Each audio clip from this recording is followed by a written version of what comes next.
appreciate that. You can just use these leaves. It can be like a little mini green. Yeah, there you go. Here. There you go. There you go. That's going to be a tree of dicks. That is going to be a tree of dicks. It can't be a tree of dicks. You can't show dicks if we're putting this on. No, but somebody can put it on Twitter. I'm not saying that I'm not accusing our post department of going to put dicks on there. Somebody will make this a tree of dicks. Yeah, exactly. Matt, speaking of a tree of dicks, let's go back and talk about Vokodo, because you haven't been on the show since that happened, because there's been no show. True. Vokodo was a really interesting and mysterious creature. So what was your inspiration for him? The inspiration came from reading. I mean, it is a very heavily customized version of an existing D&D monster called a Morkoth, which when I read the new 5th edition lore for it, when the Mordenkainen's Magical, tome came out a while back, I was just intrigued by how they'd created this creature that it kind of creates an island around it. And it is this greedy entity that this very much like, it has ways of affecting the minds of creatures around it and getting them to come into its lair and give them all of their treasure and magical items and such. And I really, really enjoyed it. I didn't enjoy that the creature was only medium in size. I felt like so it's an interesting, powerful creature, it's just kind of a lame little boop on the battlefield when it's finally revealed. And I wanted it to be something that was a little more changed by its experience and tying it into, creating its lore about the thing that it's fleeing from and the astral sea to get it here, and bringing all these shards with it to kind of to be an example of it kind of changing the space around it with the variations in the island's topography and places that shouldn't exist there next to each other do. So I took that Morkoth idea and just heavily modified it, tailored it to the lore, kind of gave it the idea that it had been changed by its proximity to this volcano, and begun to kind of take on this kind of more elemental form, which caused it to grow in a similar way to like Thordak did in the first campaign. Like that much elemental energy nearby caused it to kind of swell and take on some of the elemental elements of its surroundings. So yeah, that was kind of the inspiration for it, and then just made it, tailored its abilities to the story I wanted to tell. What was the ability that he had that caused all the mysterious stuff on the island? The memory loss, the theft of items, all that stuff. What was that ability? The initial idea is that the Morkoth has a very strong kind of psychic presence on the island and kind of can always be aware of whoever is within its island space, which is how the party kept sensing that they were being watched at all times. But because it had been there for a while and kind of needed the people of the island to maintain its ecology, to bring it more things to feed it and give it and harvest things that are of worth, because it did not want to leave that volcano. It was too scared to leave the volcano. So for that purpose, as it grew in power, it began to have more influence over the minds of the creatures on the island, and through that was kind of the mist was a visual cue of that sort of influence. And so it was me developing kind of the mutation of the Morkoth also caused a mutation within its powers to affect the minds of those that stayed for too long, and that was kind of the basis of that. How did it steal our shit? How did it blip our stuff? That's what I want to know. That is an actual Morkoth ability. Is within its island. Shit blip. It takes like a it's short. Spell. It's spelled the shit blip ability. When a creature rests, short or long rest within its island, it's a chance for it to take an object from each creature, and based on perception rolls or investigation rolls, either it's recovered or it's not, and it finds itself essentially deposited within the layer of the Morkoth. And so that was one of the things that actually existed with the creature that I kept over and tailored into it, because it just added another layer of interesting mystery. Oh man, that's so cool! It was fun. That Vokodo shit was also one of my highlights of Campaign 2. So it's gonna be like Molly's death, Traveler Con, Brian. Vokodo, and then Fan Art of the Week. Hey! Fan art of the week! Fan art of the week! Yeah. My God. That transition was so smooth. It's like I haven't taken a day off. It's like I've literally haven't stopped doing the show. It's like I've increased it to four nights a week instead of just once a week. You know what I mean? That's how we're back, baby. This week's winner was sent in by Jin at Callan Thee with 2 E's. Not the, it's the. You'll see. Let's take a look. Oh, what? That's So amazing. good. Oh my God. It's so good. I love Look at the little handhold. I know. Oh, I love them. I love Artagan's face too. I It's so love good. him. yeah. Oh, that's so I want cool. I want like a little card of that. You know what I mean? Yeah. Like a little Yes. flyer. I want not a card. I want a giant print of this. I was Like a about to say, poster. Yeah, it's kind of more of Framed a out on my poster. wall. Yeah, that's incredible. Beautiful. The details are just so gorgeous. I love it. Oh, That's so wow. I love that. That is a lot of detail. Apparently Very there graspable are style, like too. a bunch of dicks in the picture too that are hidden. Really? Okay. There's like a ton of course there hidden are. dicks. Wait. Oh, I was like, my mouth was We're all like looking- hanging open as I was. I know all of us went into realize what I look like. all of us went into dick searching face. Yes. Now you all know what our dick searching faces look like. Oh no.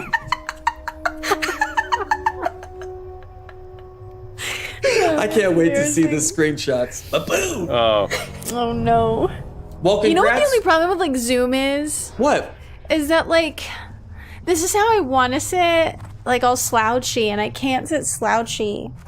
I have to sit up straight for this. I feel so awful for you. Thank you. Hey, I'm sitting on a stool. I don't have my normal Talks chair. I have done every episode on a of Talks stool. in the same chair. And now I'm on a stool in the back of my car that I live in. there you I'm go. scooting my chair up so that I can There you go. sit I'm, up straight. I got my office chair here, along with the old dried bird poop from Dagon. It's just this is my natural habitat, guys. Well, congrats to you, Jin. Let's not forget, you've won. Congrats, Jen. You've also won a $100 gift card to the Critical Role US shop, which is full of incredible merchandise that you should get. Spend that gift card as soon as you can because stuff sells out pretty quickly. Pretty fast. Hell yeah. Don't forget, you can enter our contest by visiting critroll.com/submit. We'll see what Max Shapiro does. Rules for our contest can be found at critroll.com. Moving on, who's next? Laura.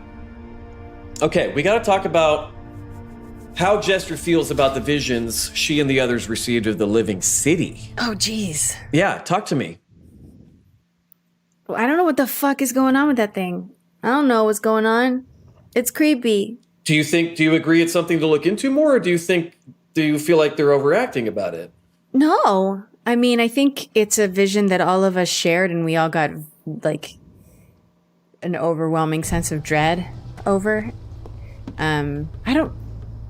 Do we know that Caduceus is having ongoing dreams about it? I don't think we know that. Maybe we know that he's had one. He definitely has said that he had dreams. had a dream, He said, yeah. I've been dreaming about it. Okay. So Thank you. Thank you, Lore Keeper. you're welcome. This is my That's job. what she's here for. Yeah, I think it's unnerving. I think that it's definitely something we should continue, especially if it is true that there's like a Molly connection, the Eyes of Nine or whatever that is. I don't know. It's just too much. We have to look into it. It's all too much. Weird mysteries.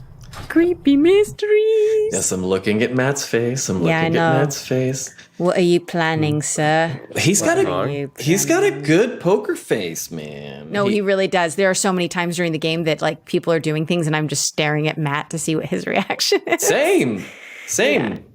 I there's definitely a look that he gives when y'all are discussing something and he loves just like the fact that you're trying to figure it out. He does this very like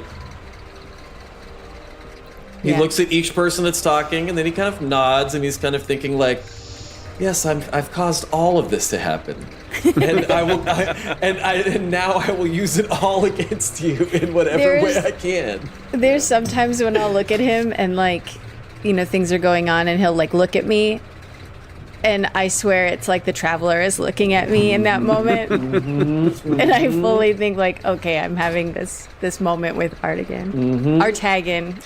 Artie. How did I get it right the first time and you can't seem to get it right at all?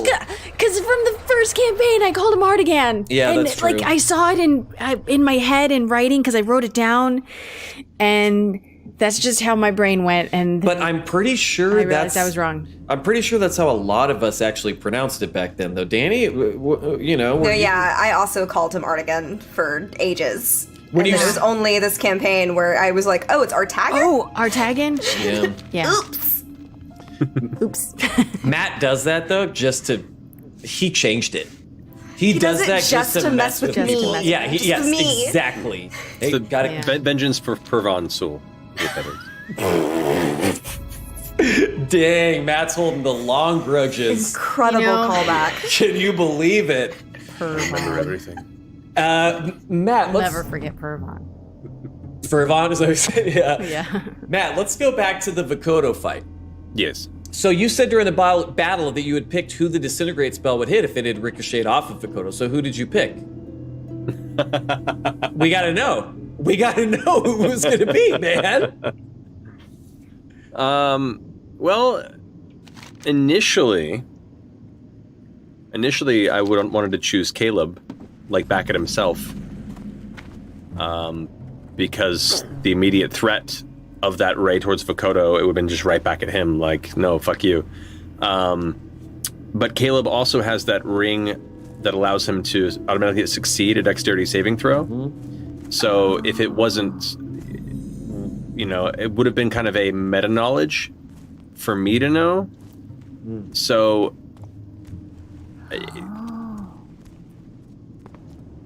it would have been less impactful because he would have just been like, oh, I automatically succeed. Like, oh, well, no way, but that's my fault for choosing that.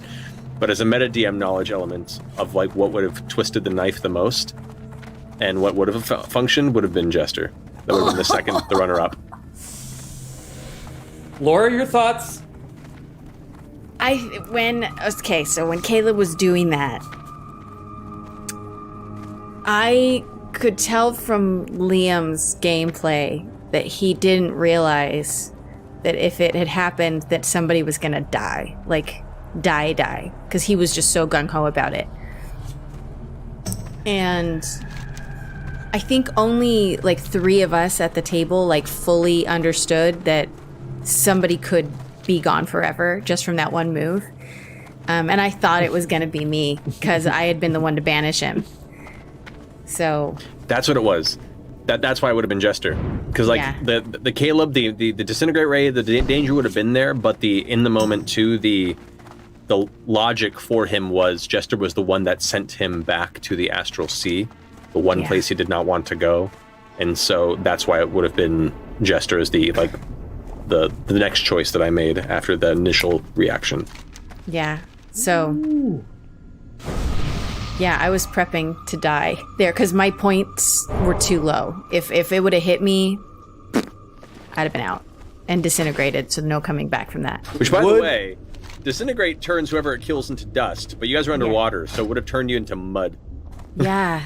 Which is awful. Just the question is, Danny, like fish poop consistency, right? Like like fish poop consistency. Danny, do we think that the Mighty Nine would have gone to TravelerCon without Jester if she had died? No. Well, Hell no. They would have been like, they probably would have been like, hey, Traveler, bring her back. Fix it. That probably would have been the, hey, this is your fault. You're the reason why we're even fucking here. You fix this right now. Sorry, I got like really like upset about that. That's okay. Yeah, you did. No, that's okay. That's what the show's for. This is a passionate program, man. I cannot even imagine like how much they would have been like, if you don't fucking fix this right now, we're taking our frustration out on you and we're going to murder an archfey just so we feel a little bit better. Yep. Just for You're that not wrong. tiny little bit of good feeling. Wow. That's exactly what probably would have happened too. Yep. Man, It's They fun already to think hate- about. It's they fun to already- think about. that battle too. Like, once again, that was an example of how players acquiring information about their quarry in advance really changed the tide of that fight. Yeah. Knowing where he had come, like that Caduceus divine intervention to learn about it was probably the only way they could have acquired any knowledge about what the creature was and kind of where it came from, because there was no place to really research on the island. So like it was No a library. Yeah, it was a perfect storm of the only way this information could have come across, and that information allowed you all to prepare the right kinds of abilities to essentially keep Vokodo on his toes and distracted, wasting his actions, trying to flee and reposition, and essentially not going all out against you because he was continuously afraid of something else breaking through from where he originally came from. And as a dungeon master, there is an element of frustration of not being able to utilize your main boss of, a story arc to its fullest. But from a dungeon master perspective, there's also a great sense of pride that your players have been able to set it up in their favor that way. So it not just balances itself out, but they left me with a very satisfied feeling of like, elements of the fight maybe weren't as dangerous as I had hoped, but that's only because the players succeeded in preparing it properly and should be rewarded thusly. So it worked out great. But it shows that you're a good and well-balanced DM, that you get happy about that stuff, and you don't only get happy when one of your characters dies. Yeah, I'm sure there are a lot of DMs out there that probably would have, still wanted to fight with everything they had and not taken into consideration, Yeah. extra motivations. Like, I feel like what Veth and Ford did in that fight with the illusions and stuff really turned the tide. Oh Yeah. God, and that clutch counterspell. Oh my god. Baby. Ooh, baby. Laura, these past few episodes, there's been a lot of side conversations about Jester without her being a part of them. Yeah. What's that been like to hear everyone talking about you and your character's decisions, but you're not able to really react or respond? So, like, you know what I mean? This is always something so interesting in D&D, where you're sitting at the table, but then you're not, Yeah, it's this weird thing where it's really fun to hear what everybody's perspective is on something, and not be able to use that at all in your interactions with them. And I think everybody does a really good job of not using that knowledge. But yeah, everybody's very protective of her. And I think it's interesting how everybody, and like, not just at the table, but so many people just don't don't trust the Traveler. Like, think that he's a bad guy. And even like my sister who's watching the show, she's like, I don't trust that Traveler. And I think it's great because Jester she's like, no, he's really wonderful, you guys. You don't understand. I can change him. I can change him. Yeah. Oh, yeah. I thought that. It is such a fucked up relationship. I thought that a they few have. times. It's an interesting dynamic. Of all He's the just themes I going wanted through to a hard explore, time. right? All the themes I wanted to explore with this, the Traveler Jester relationship is a very unique one, and one that I'm being very careful with.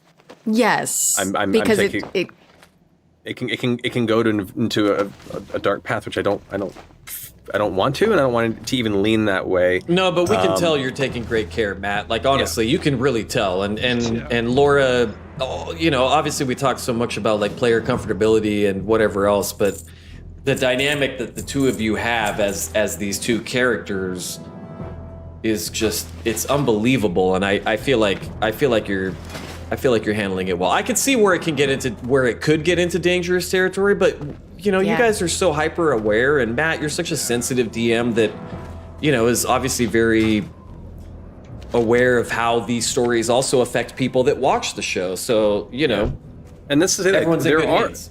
There are, unhealthy elements of their relationship, very much so. And that's what makes it interesting to explore. And that's what makes Jester and her recent epiphanies with her relationship with, the Traveler so interesting and satisfying in some ways. A lot of her story, kind of in some ways unexpectedly from where we first started the campaign, have been about disillusionment and about kind of coming into your own power versus living by the power of somebody else under somebody else's shadow. Yeah. And it's eyes open. Yeah, and it's been hard for Jester, and there are times where my heart breaks watching her react to these things that I'm, narratively putting her through and putting her in these positions to make tough choices and tough realizations. But those are interesting things to pursue and learn and watch evolve as well. It's just being aware of the paths that it could unintentionally take and exploring an unhealthy relationship through a role-playing game and kind of knowing where to put the bumpers when you need to not go beyond what your players are comfortable and interested in exploring. Yeah. Right. And at the same time, paying respect to the character because, it's one thing to look out from an outside view and go, this is problematic. There might be some unhealthy things happening, but that change, those realizations don't happen overnight. It is one little thing at a time, maybe to get to that point where you see something for what it really is. And I think everybody, in the group has been so supportive of letting her see her worth outside of that relationship. So yeah, and encouraging that in her big time. Yeah. Yeah, and as we saw in the recent conversations, and Artagan said it a little bit, but Artagan at the end of Campaign 1 versus Artagan right now in Campaign 2 are different. In what ways? In the ways that Jester has changed him, and and maybe a smaller extent a few other people that he's been involved with over the years as worshippers of the Traveler and such. But he came into this world a purely selfish being of id and impulse. That's how he was last campaign, and he still has those dark tendencies and can lean those dark paths.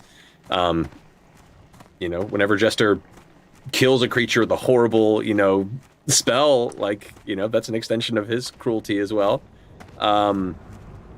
But he's, he went from a purely chaotic, selfish creature to unintentionally beginning to care for things that aren't people, that aren't him. And it's been interesting to kind of, for me, internalizing his journey and how Jester has changed him, both from growing up and watching her as friends in the chaos and through their journeys even recently, and TravelerCon especially has definitely left a mark on him.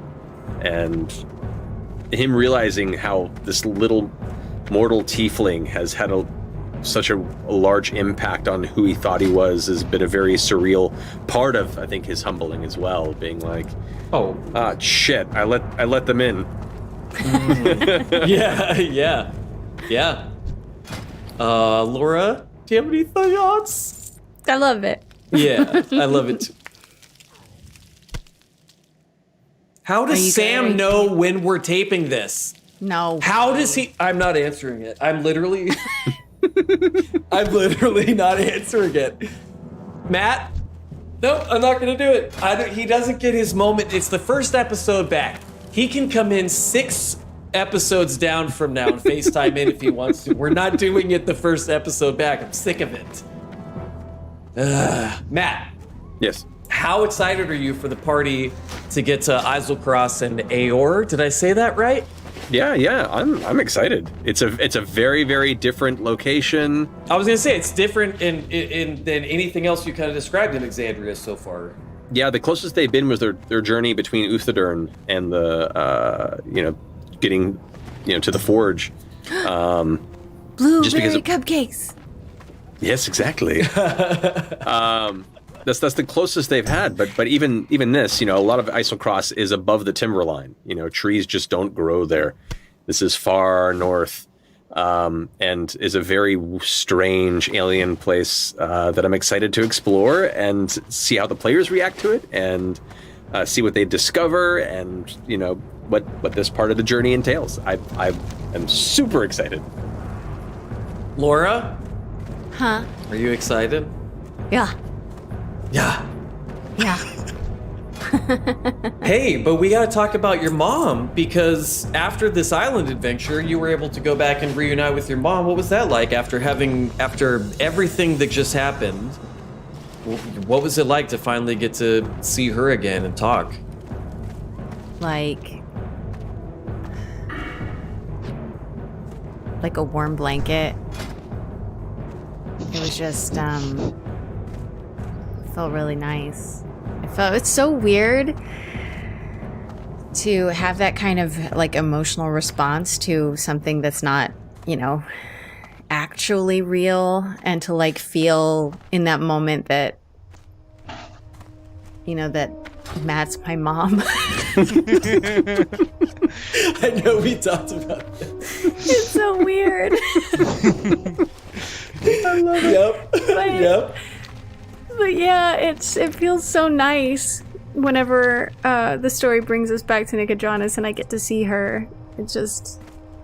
She's just such a beautiful person. And she recognized how heavy your heart was before. So are you finding it easier to open up to her now, or did you still feel the need to put on the brave face? No, yeah, I think Jester is kind of getting past that point of needing to put on the mask. She's finally allowing people to see her ups and downs in a way that she never thought that she'd be able to. So, yeah, mommy included.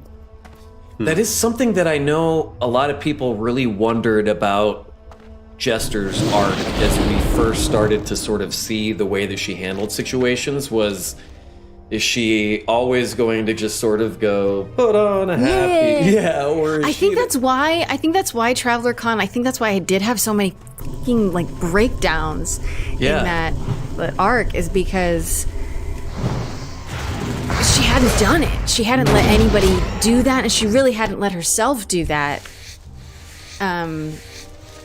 Yeah, so it was extra, like... vulnerable when somebody like sees it, when you finally allow somebody to see that crack in your armor. And then it just kept coming. Once it was out, it was like, oh shit, now I'm doing it again. Oh no, now I'm doing it again. Yeah.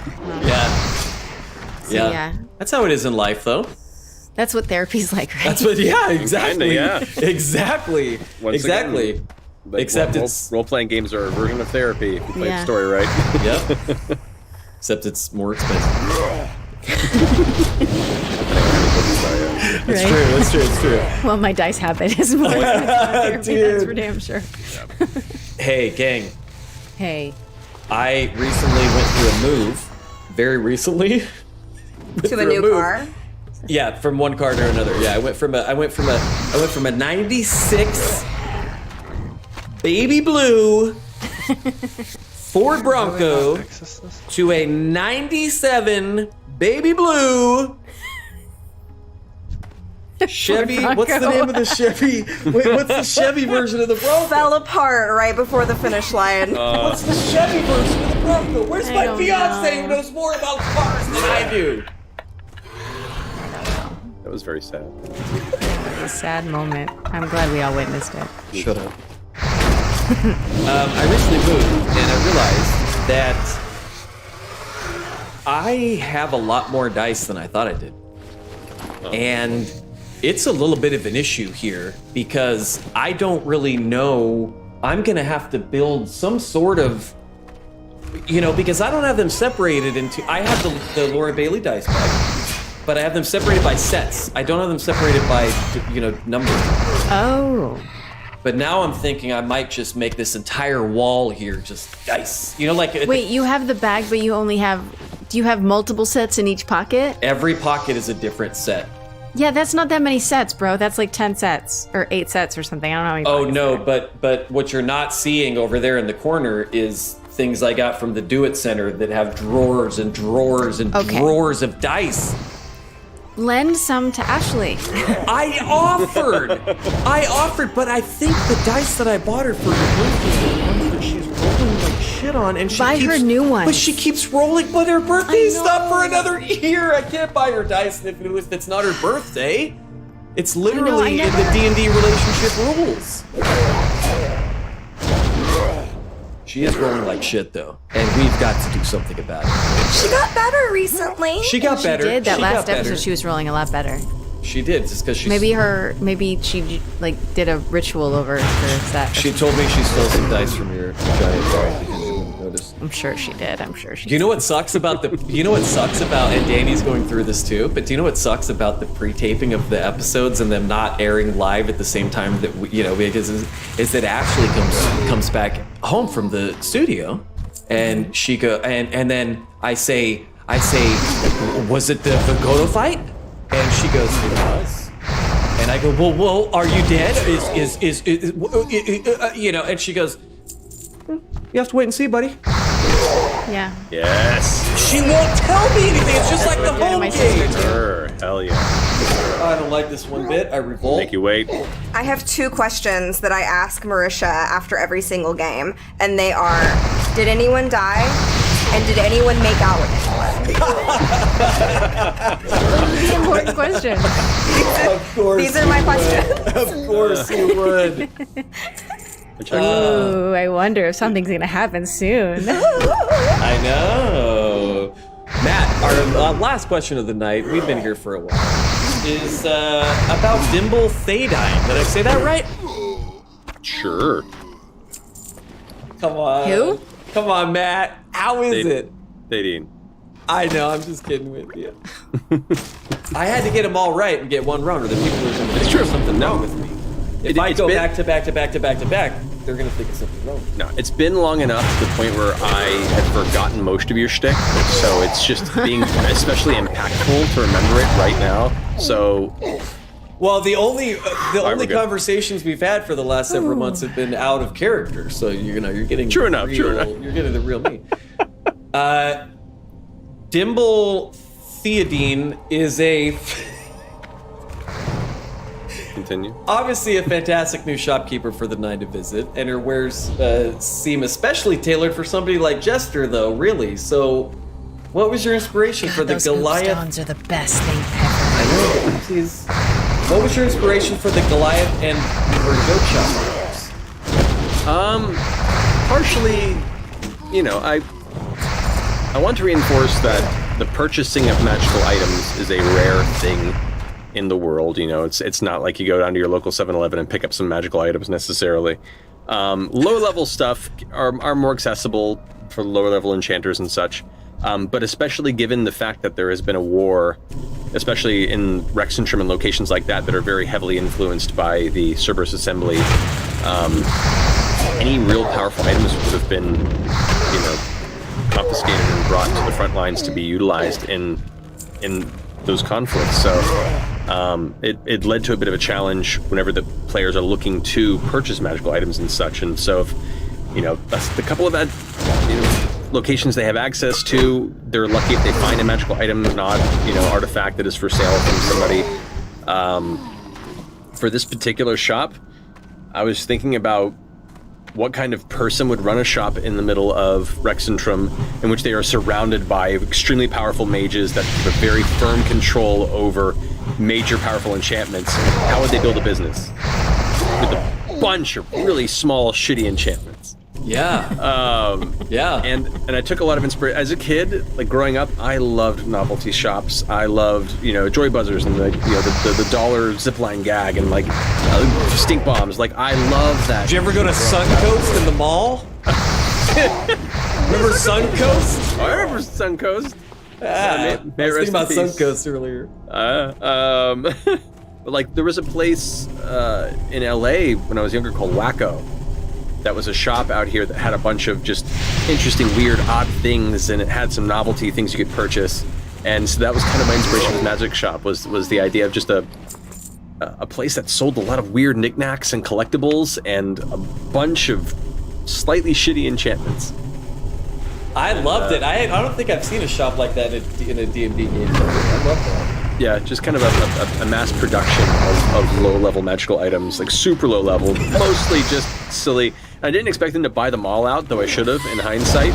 But it was more just like making a couple of really silly magical items that have very, very corner case situations that would be actually useful, and just give them to the players and see where the fuck they use them in the story, if at all. Yep. You know, that dust of deliciousness. I was like, I don't fucking know what or how or if this would be useful or interesting, but I'll give to him. Like those are not my favorite items to create. Are the ones that I'm like, this is weird. I don't know how the hell it'll be useful, but take it and surprise me. Apparently, a year and a half later. Yes. I mean, and again, Laura, I have praised you for this so many times, but it's Molly's death, okay? Dust of deliciousness, Traveler Con. All of them have to do with you, except for Molly's death. You were trapped in a cage at the time. I was pushing out a baby. Well, yeah, I was talking about out in the game, but if you want to talk about it, yeah, but you know. Anyway. Well, that is all the time we have for tonight. That's it. Oh man, I feel like there was so much more to talk about. There is, and there was, but we've obviously taken a lot of your time, and we're gonna keep talking. We're gonna keep talking about all these episodes the next time both of you are on. But I would like to thank Matthew and Laura for joining us tonight. As always, the wonderful lore keeper of Critical Role, Danny Carr.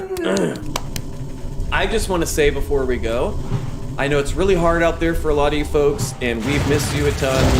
We're so glad we're able to bring both Critical Role and our flagship show, Talks Machina, back to you to hopefully cheer you up throughout your week. But we're glad to be back, and as always, don't forget to love each other. Don't worry. It's almost Thursday. Safe turn, my friends. Safe turn, my friends. Bye. We'll see you in 2 weeks. We'll see you in 2 weeks. Let's go.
having so much trouble with this quest.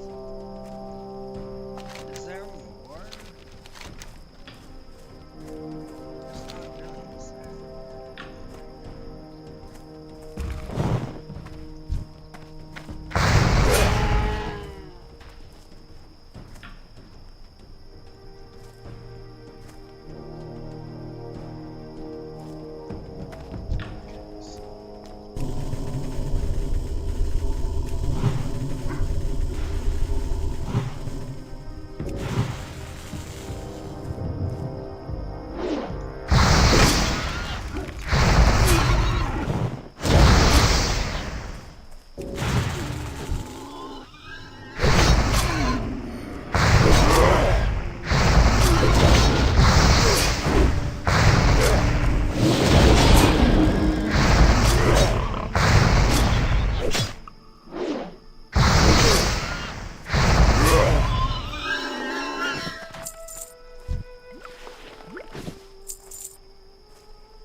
I killed? It should not be that hard.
There's probably a quest for these, aren't there? Isn't there a quest to kill these? I don't know, dude.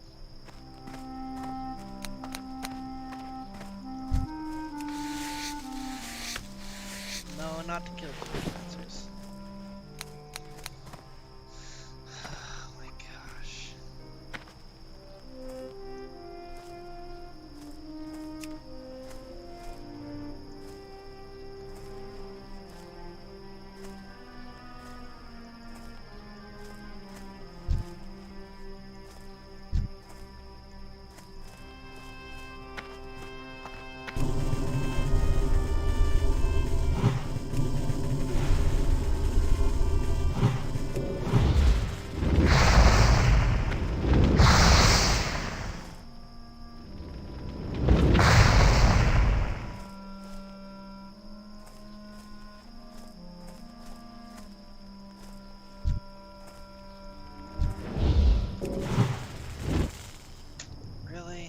Stay.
Oh, shoot, that was scary. Yikes.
keep it. Yeah, we definitely keep it.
Is there a better?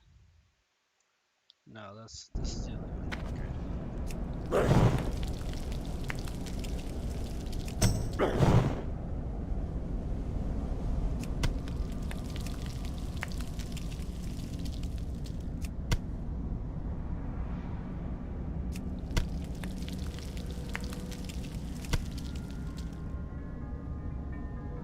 I level up.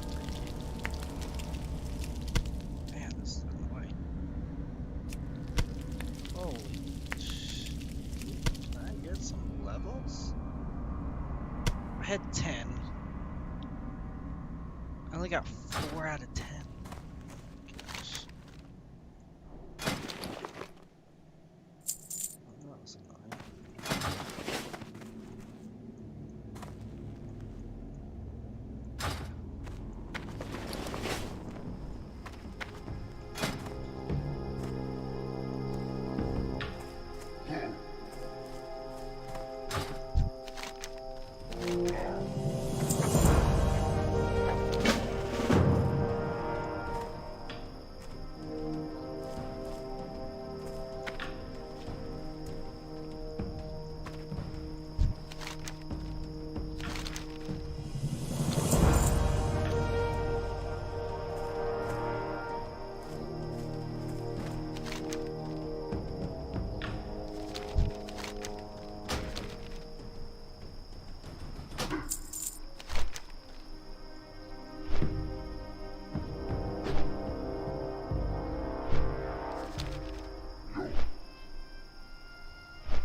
Trying to get to 85 though.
bathroom is right here. Yo, the bathroom is right here. It's right here. The bathroom is right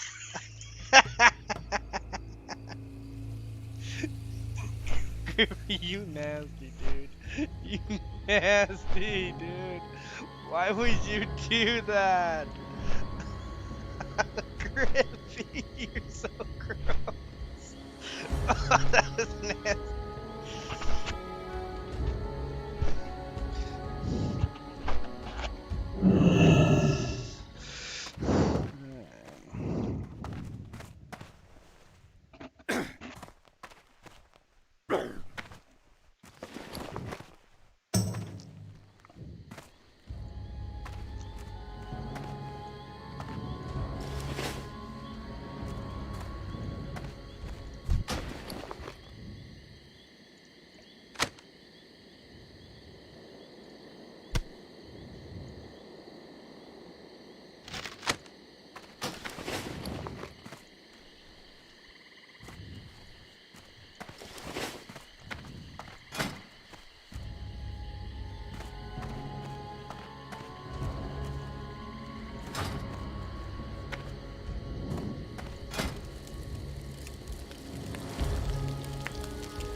Got 12 stamina, dude. So good.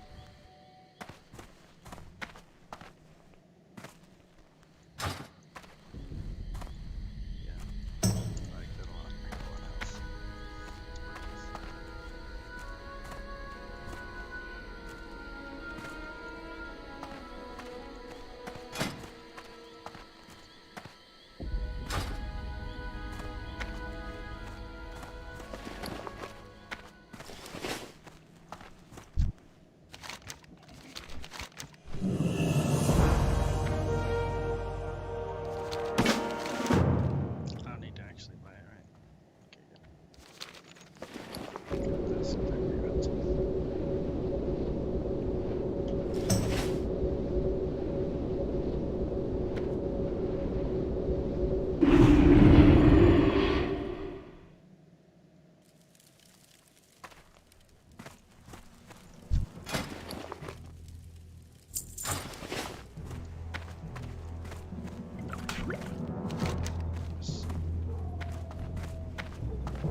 Alright.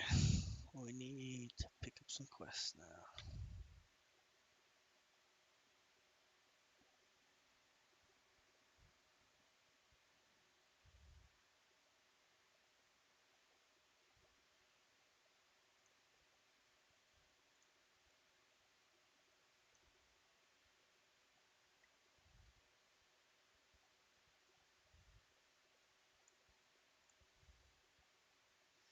Okay, stone, silver.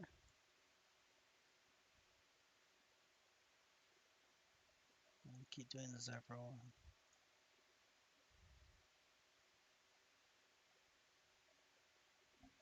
Raptor.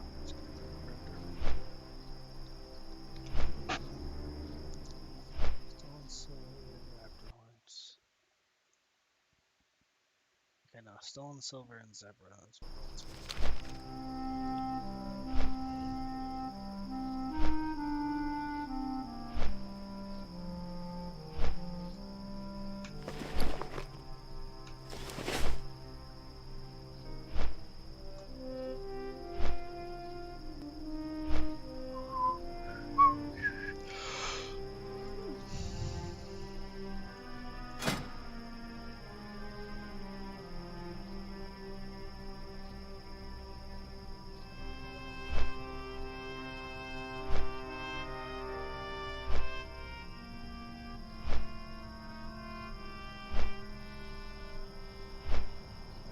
Oh, I had zebras.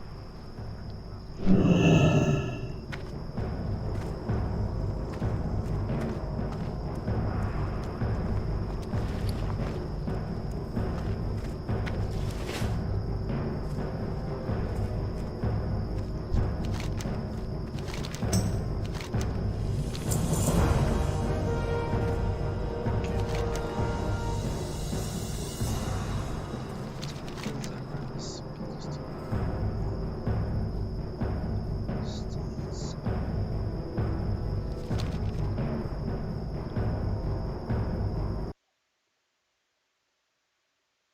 Okay, raptor thieves and zebras.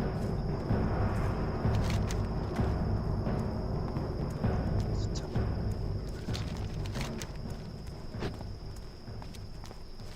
Pick up raptor horns and try and build some.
see.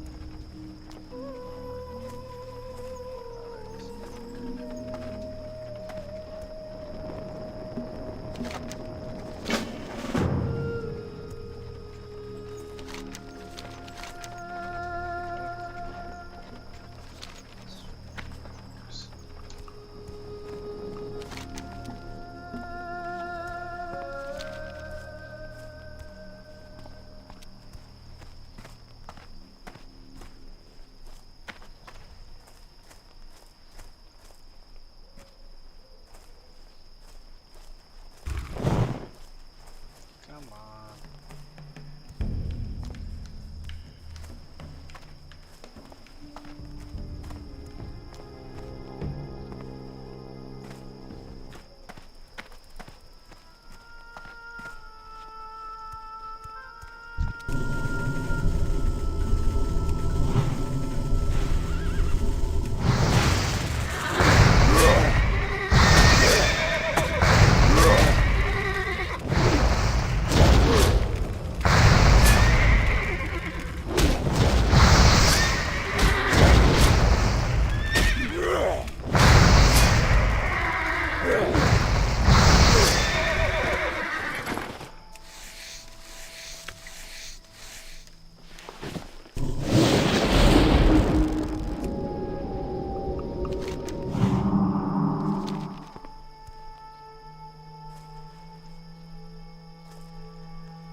This is a little sketch. Man, we might have to go down there and get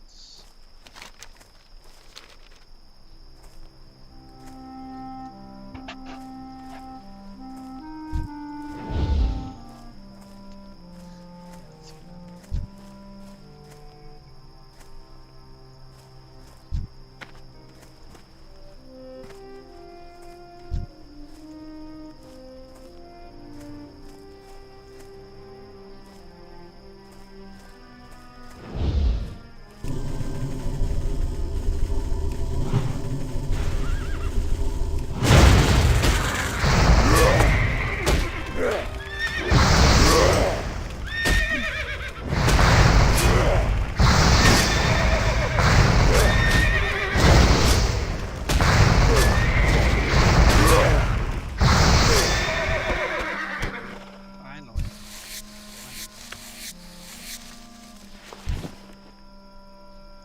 Yo, let's do this.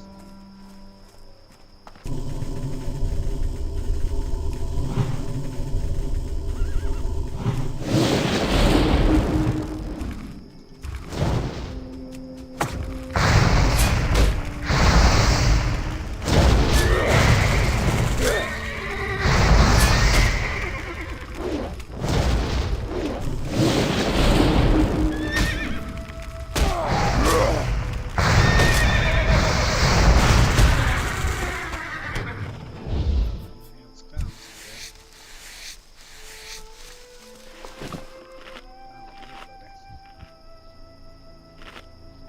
And I got some as well. Each.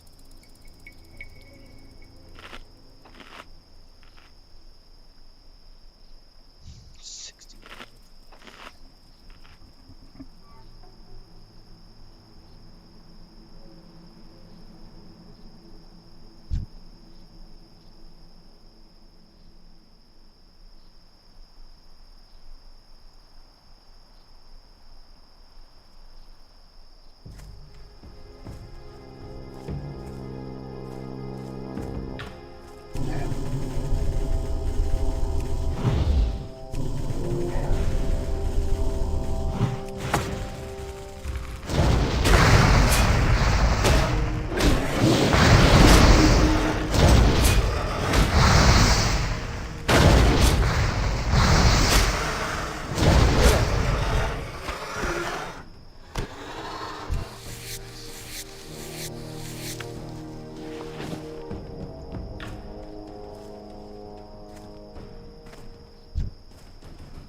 Ah, see, they don't drop horns. Yeah, it has to be. It has to be,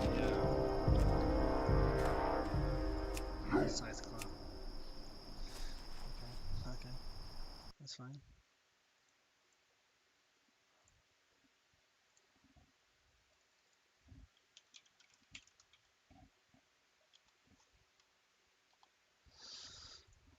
are they?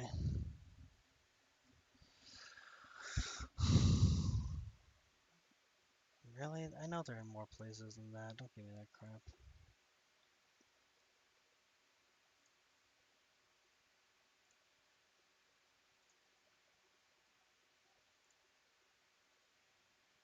There we go. Okay, but really they are more. Okay. Yeah, they're below Davis. So let's go then.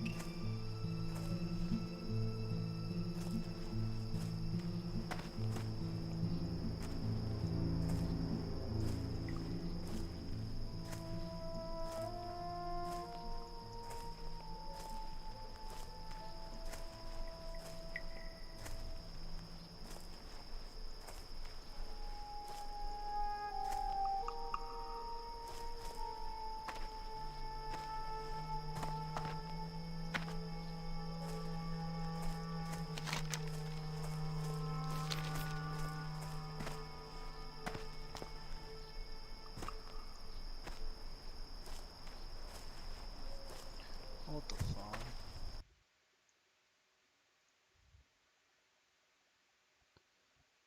Okay.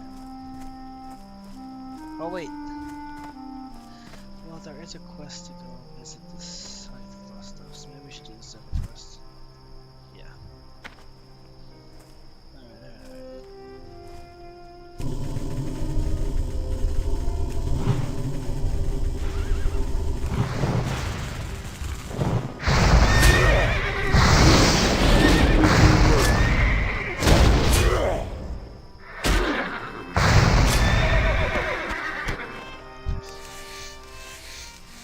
Let's focus on the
shield.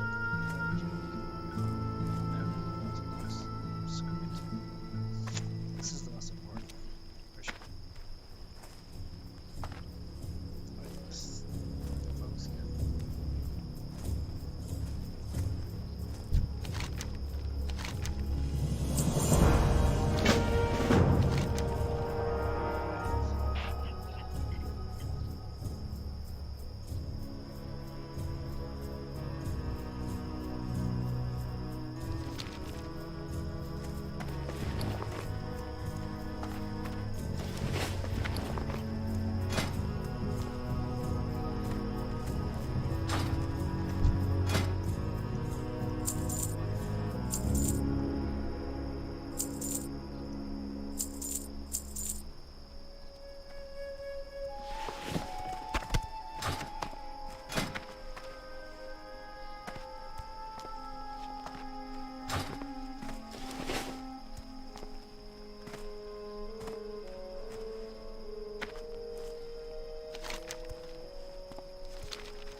We need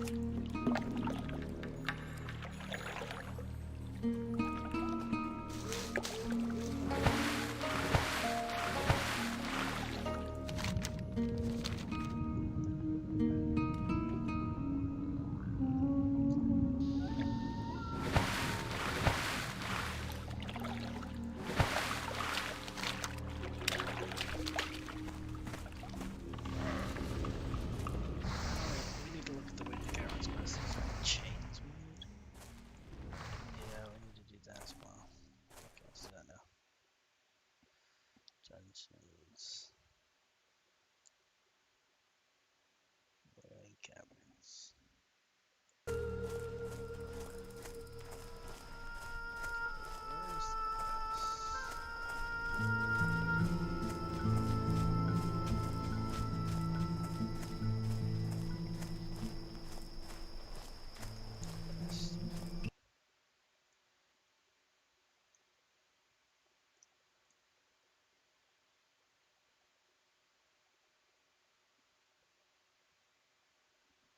These are the things, only one we need.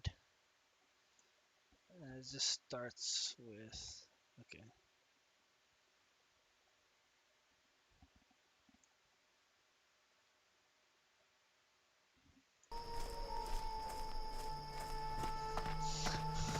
Okay, no, yeah.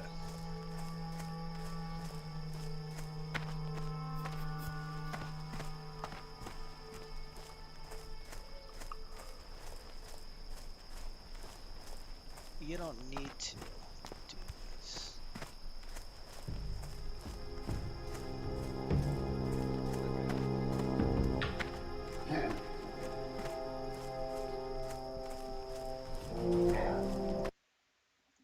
But yeah, the quest we're doing right now. That's the one. Nice.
my gosh. I almost died.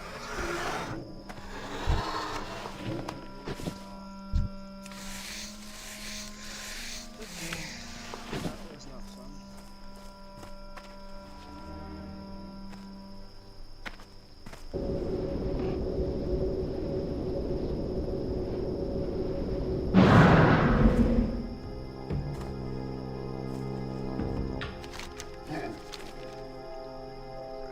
Raptors.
You can do Hillary's necklace. You can't. I know you can do this one though. Yeah, you can talk to the ghost guy. You can't do Hillary's necklace, kid. No. I'm gonna Google it.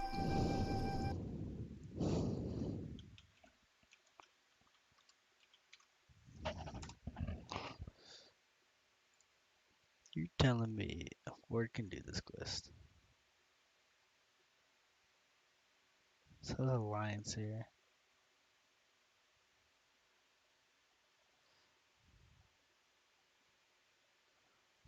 What? Yeah, you can. She doesn't care. Hillary's a good person. She doesn't discriminate.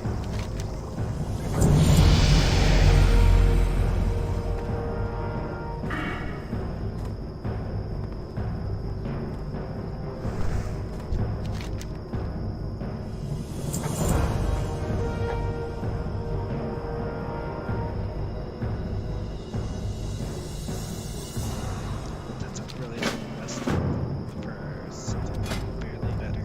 I think I don't know.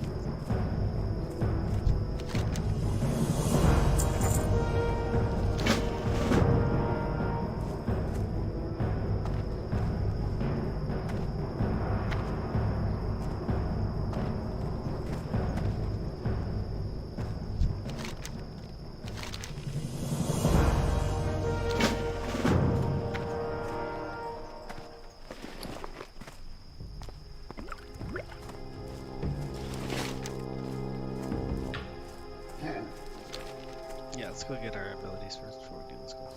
For sure.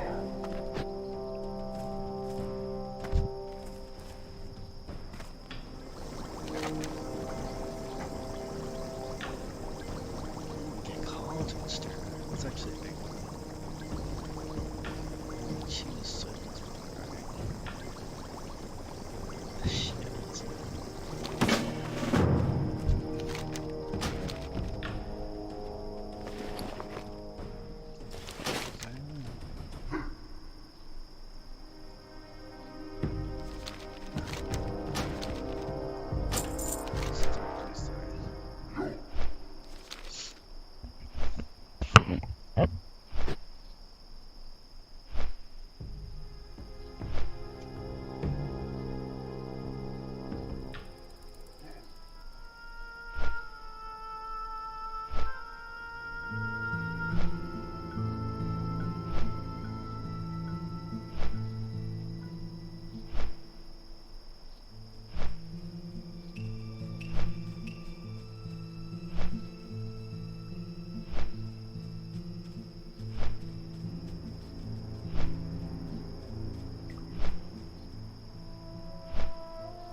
Did you fall over him?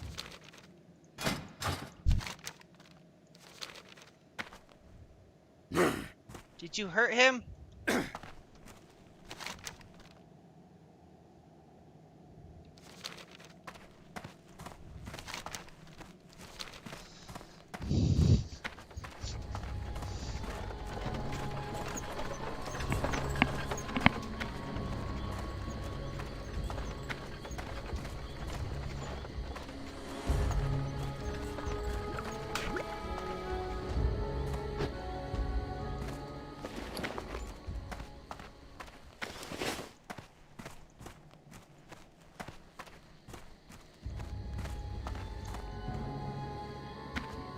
What? Did you hurt him? You stepped on him. Yeah, where are they? Did you plug them in?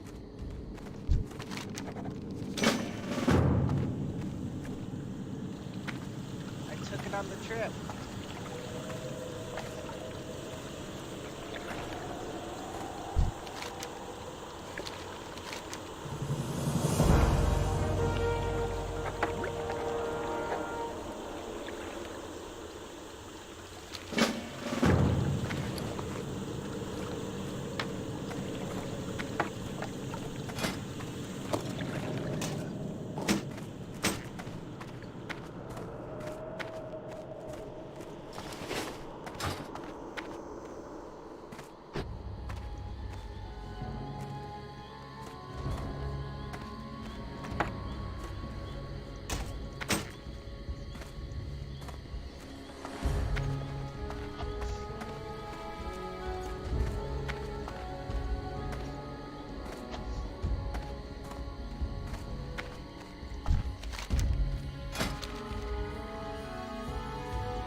Where's the next?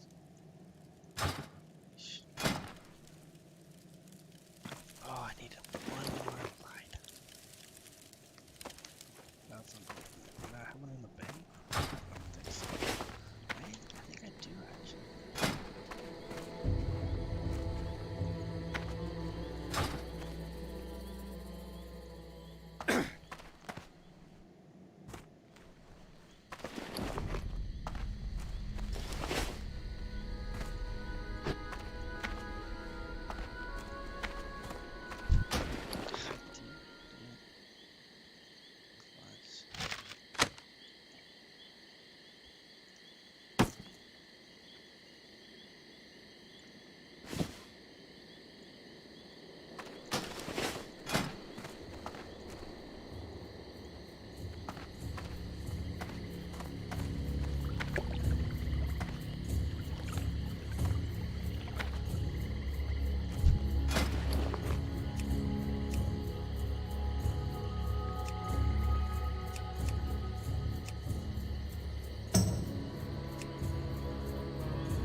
He's level 19. It's 449 health. Can beat him.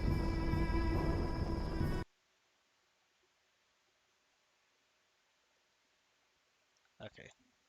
Okay, we can do it. That's not good string. Yes, we need to go down.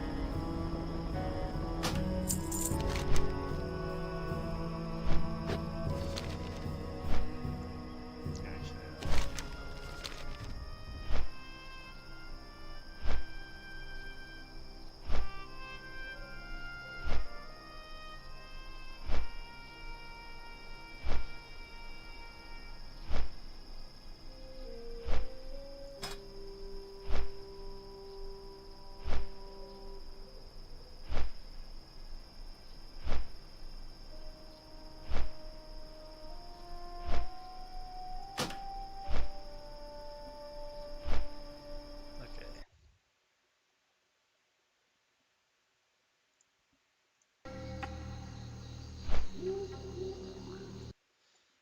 So we got fine leather tunic.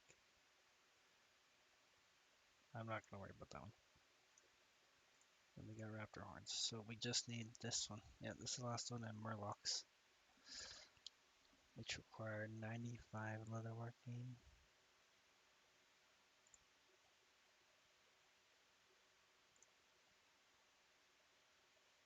and 90. Wait, hold on. Yeah, 90 and 95. Close.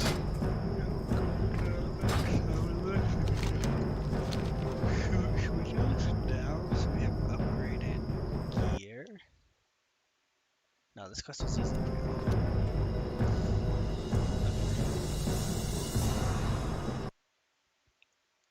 So we have to go to Silver Pine for both of them. Alright. Yes.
here.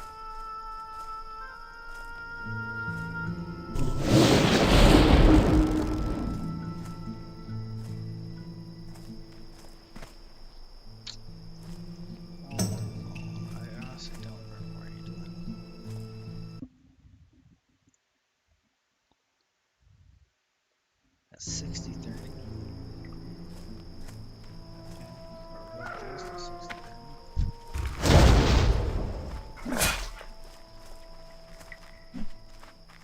I guess you just do it right.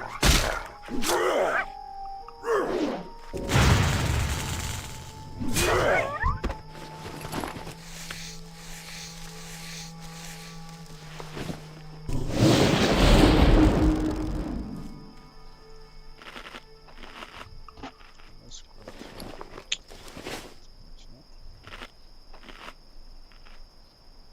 I'm just on skin.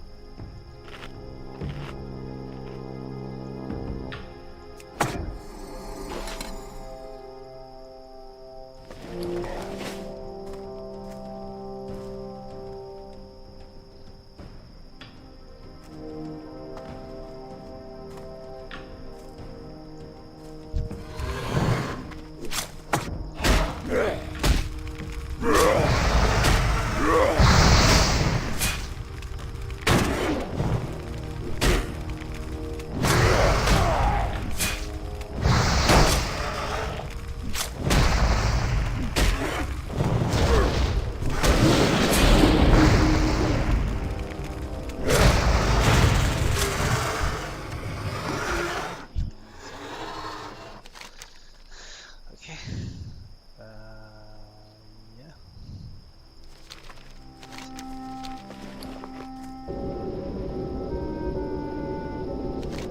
Should set just wait.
See where that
these here ones? Yes, there are. Storm snouts. Where are they? They're the ones north.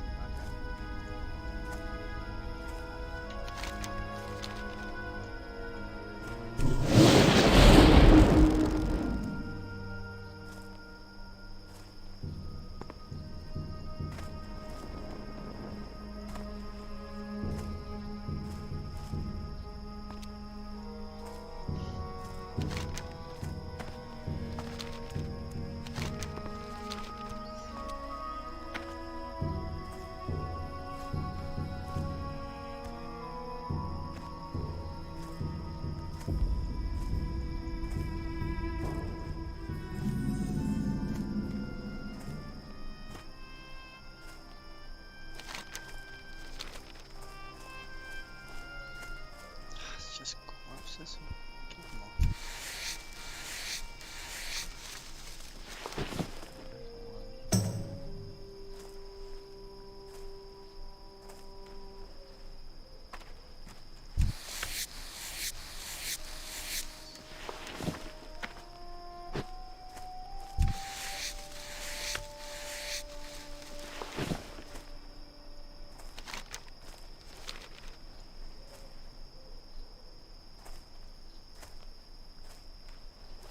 Veins fired in. Water around this person. 60.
Oh shit, I ripped the head. Still on the head right now.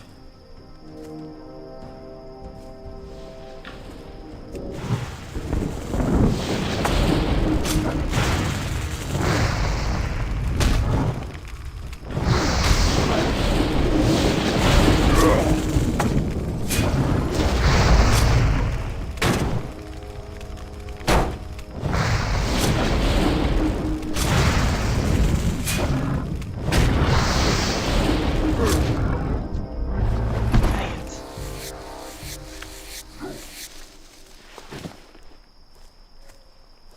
I really need these to drop.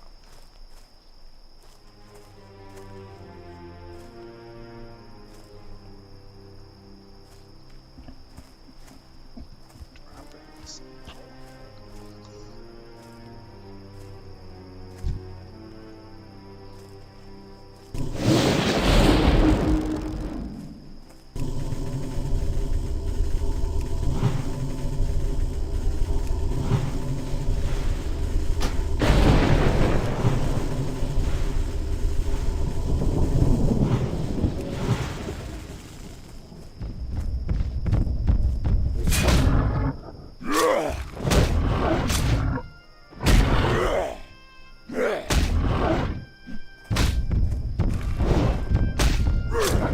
Gosh,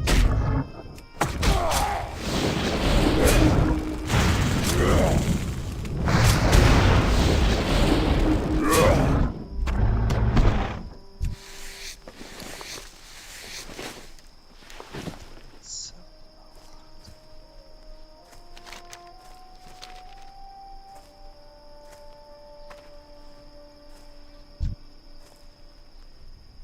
man, dude, the quest rewards for this weren't so good.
I gonna die?